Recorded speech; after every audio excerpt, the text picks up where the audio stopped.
Today on the Morning Edition, could new childcare rules actually make it easier to find a spot for your kid without loosening safety?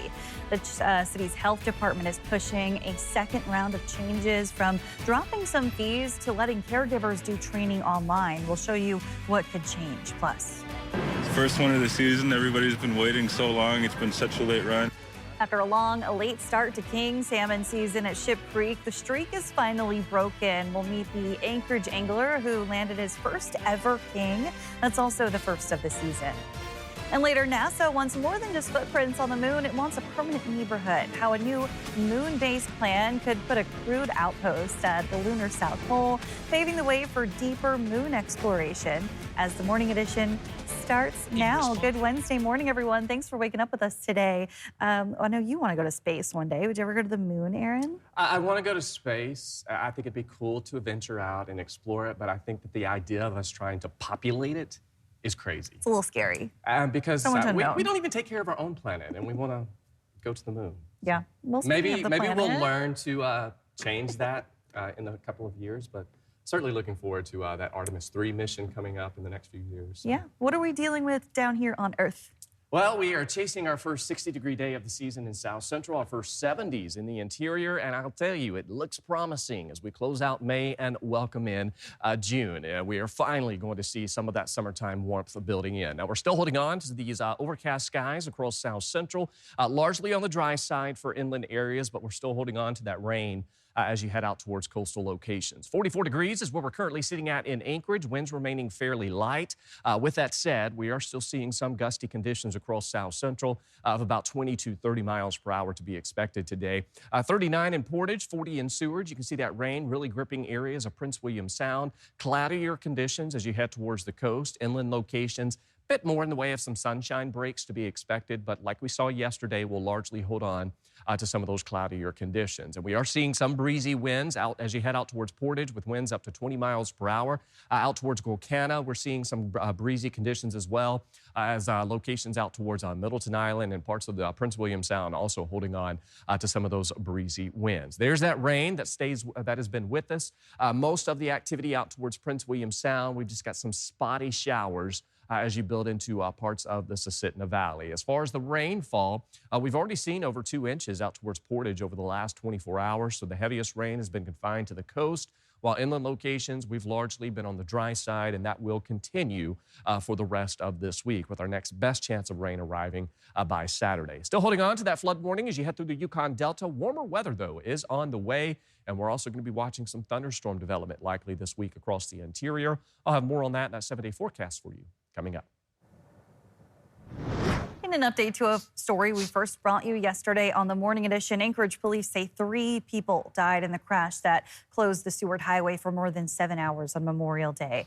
Officers say a motorcycle rider and a Subaru Crosstrek SUV crashed into each other around 3:41 in the afternoon near mile 80 between Portage and Girdwood.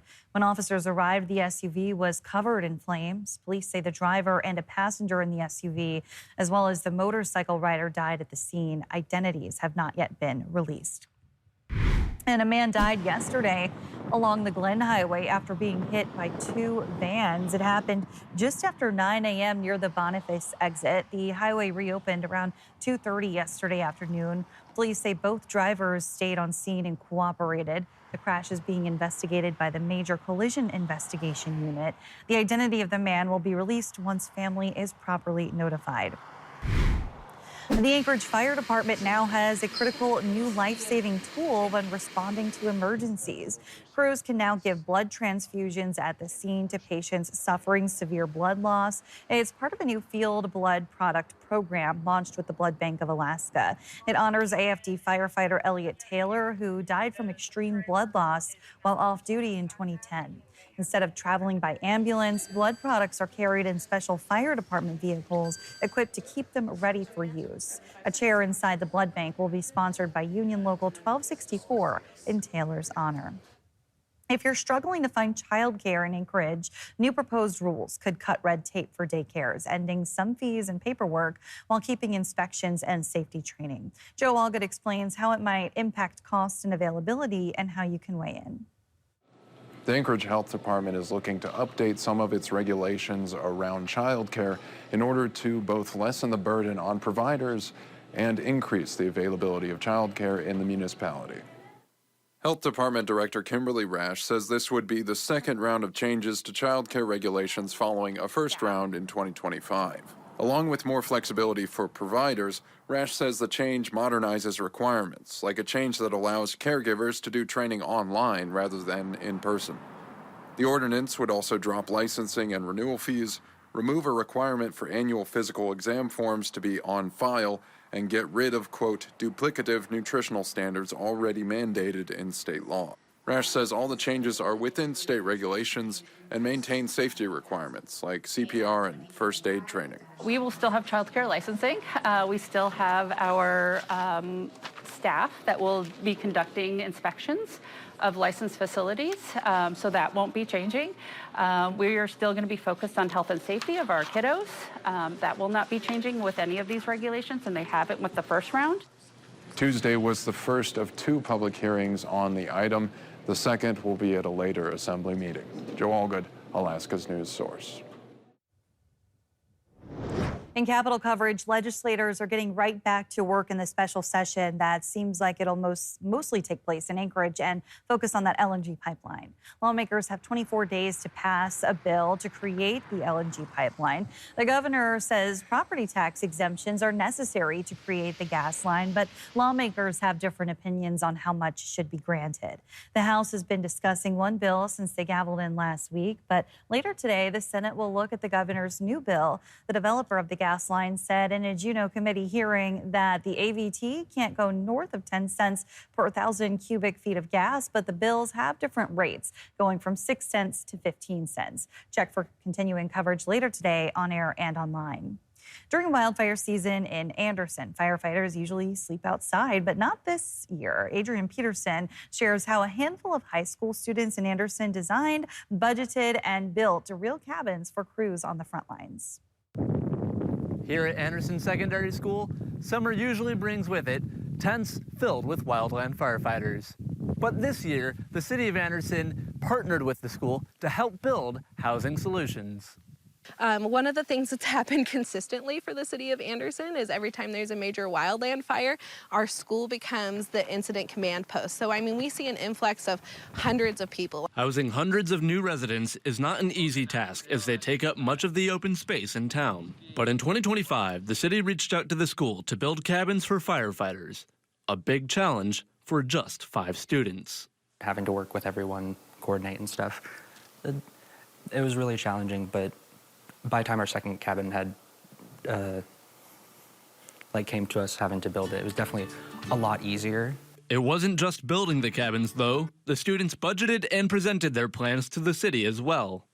For me, it's like giving back to the city. The city always supported the school, and we give it back, and the kids can learn skills. And as the hours of time in the shop brought them closer, the students not only learned skills such as designing and wiring, but they've made a lasting impact. It makes me feel like I've contributed something meaningful. It makes me feel great all the time that I know that there's something going to be here for so long that a lot of people in the community will be able to use and benefit from. While many firefighters will remain in tents this season, residents hope that these cabins can help those that serve their community. Adrian Peterson, Alaska's news source. The FAA is proposing a $165,000 fine against Alaska Airlines, accusing the carrier of letting intoxicated passengers board multiple flights. The FAA says the federal rules ban anyone who appears drunk or otherwise impaired from getting on a plane, but also claims Alaska allowed those passengers on 11 flights between February 2024 and February 2025. In a statement, Alaska Airlines says it's made meaningful changes over the last year, including more training for flight attendants and customer service agents. It says it takes safety seriously. The airline has 30 days to respond to the proposed penalty. 7 extra days of waiting at Ship Creek, and now it finally feels like summer in Anchorage. Charlie Fellows introduces us to the local fishermen who hooked the very first King Salmon of 2026. Well, when I came down here to the banks of Ship Creek last week on the 1-year anniversary of 2025's first King Salmon, anglers were still searching. It may have taken 7 extra days, but the wait is over. First cast, this beauty hooked up to it and popped off halfway up the mud, and I had to go run and jump on it, grab it by the gills, and bring it up. Local angler Cody Turner's first ever king from Ship Creek happened to also be the first of the 2026 season. It felt amazing. Just everybody excited for me. You know, first one of the season. Everybody's been waiting so long. It's been such a late run. The 8.9-pound catch netted Turner the adoration of his fellow anglers, a new bag and rod courtesy of the Bait Shack. And the best of it all, the free parking for the rest of the year. With individual glory secured, Turner was keen to give credit to those in his corner. Shout out to my fiance for watching my son while I'm down here doing this. And hopes his catch will usher in a productive fishing season for all. With such a late run this year, you know, people are starting to get their hopes down, and, you know, I hope this fish brings a lot more hope back to all these fishermen out here. It's like a whole community out here. Everybody gets to know each other fishing down here every day, so, you know, hopefully everybody gets their hopes up to be able to come and catch their own king. And with that proverbial 8.9-pound dam having finally been broken, King Salmon season here in Anchorage is officially underway. Charlie Fellows, Alaska's news source. Still ahead on the Morning Edition, May is Asian American Pacific Islander Heritage Month. There's many ways to celebrate. We'll tell you about the celebration on the park strip and how local librarians are helping families explore AAPI stories at home. And we're chasing our first 60-degree day of the season across South Central and the first 70 in the interior, which looks likely next week. We'll have the latest on that, as well as the update on that flood warning along the Yukon. First sunrise, 4:44 in Anchorage, 4:08 in Juneau. The forecast is next. And welcome back in on this Wednesday morning. Look at that stunning shot. Aaron, what are we looking at here? Where is that coming from? That's a beautiful shot. I know, I thought you knew. I'm not sure. No, the tower cam we got here is showing off towards Sleeping Lady, but that is a beautiful shot this morning, but we are waking up to some of those overcast skies across South Central. We have a flood warning as you head out towards the Yukon Delta. We are beginning to see the ends of this ice runs that have been causing some significant issues through western Alaska, particularly along the Yukon River. And we are going to see that gradually coming to an end. Now, that flood warning is until 5 p.m. Out towards Aluknuk, where we are seeing flooding caused by high waters and heavy ice runs. Now, some good news when it comes with this flooding potential. Water levels, they've dropped 2 feet since Tuesday morning. And since there's no runs of ice upstream, the flood threat is greatly diminishing. It's really just those coastal villages that continuing to see some impacts from these ice jams. But that is expected to expire later this afternoon into the evening hours. Yesterday, we were talking about we were chasing our first 60-degree day of the season, which looks likely that we are going to hit it sometime in June. We've only seen 6 years on record where we've achieved our first 60-degree day in June. And of course, the warmest we've been this season is 57 degrees. The coldest maximum high that we've seen in spring is 55 degrees, which was set back in 1971, of which we hit 60 on June 4th. And I believe we'll hit that 60-degree mark as we welcome in the first part of next week. We're waking up this morning, 30s and 40s across a good portion of the state. We've got those 20s as you head north of the Brooks Range, 22 degrees in Utqiagvik. We're still holding on to that unsettled weather as you head across coastal regions of South Central, out towards southwest Alaska, where we've got some persistent isolated showers, so through Bristol Bay, out towards the Kuskokwim Delta area. We're going to continue to keep some of those isolated to scattered showers around. But here as we close out this week, we are going to begin to see rain showers gradually coming to an end for many areas. Now, we're still stuck up under this trough pattern for the rest of this week. As we welcome in next week, we are going to finally begin to see some summertime warmth, or at least late spring, early summer warmth building back in across the state. Until then, we're still going to hold on to those temperatures across South Central in the 50s, the interior 60s, even some 50s and 60s as you head out towards southeast. But as far as the overall forecast when it comes to the rainfall to close out this week, we'll still favor coastal areas picking up the best shot for some rain. Inland locations, we can't rule out a stray shower or two, but largely expected to remain on the dry side with the occasional sunshine breaks and those cloudy conditions remaining with us. Now, Saturday looks to bring the best shot for some rain for inland locations. Now, here it is as we officially transition into June. Looks like Mother Nature is finally going to get into the swing of things and bring some warmer conditions to the state. So we are going to finally see that tilt towards warmer weather, which means 60s and 70s will be in the forecast for a good portion of the state next week. 61 degrees in McGrath today, 54 in Bethel, 62 in Fairbanks, 25 degrees in Utqiagvik. We've got those 40s and 50s out towards southeast with rain continuing, and then 40s as you head through the Aleutians. There's that 7-day forecast for Anchorage. Check it out as we welcome in next week. 59 degrees Monday. We may actually warm to 60 Monday. And then as we welcome in Tuesday, we've got those temperatures warming into the low to mid 60s and will likely stay in the range from 60 to 65 degrees through most of next week. Well, May is Asian American Pacific Islander Heritage Month, and there's several different ways you can explore and learn about these cultures. On Saturday, the Polynesian Association of Alaska will host a Culture Flag Day celebration from noon to 6 p.m. There will be performances and sport demonstrations as well as food vendors. It's free and open to the public on the Delaney Park Strip between E and I streets.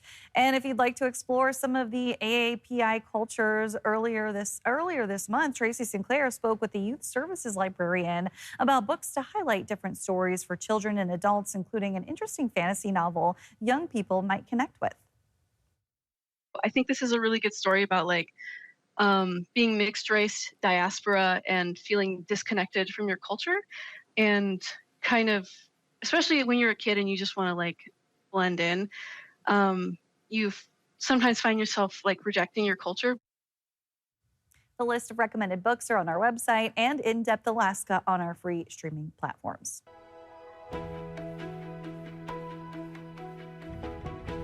Think you have what it takes to sing the national anthem on national television? If so, you should sign up for our Star Spangled Sing-Off, and you only have a few days left to do it. One winner gets an all-expenses-paid trip to Nashville to record a performance that will air nationwide on Gray.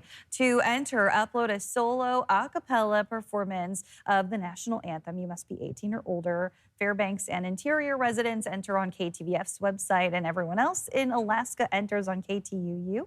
The deadline is this Sunday, May 31st at 7:59 p.m. Alaska time. Go to our website and click the contest link to submit and check out some of the submissions we have already. Voting starts in June. Thanks for listening to our podcast. Click subscribe so you can get the latest podcasts from Alaska's news source automatically. And stay up to date with breaking news and in-depth reporting. Available for free 24/7 with the Alaska's news source app.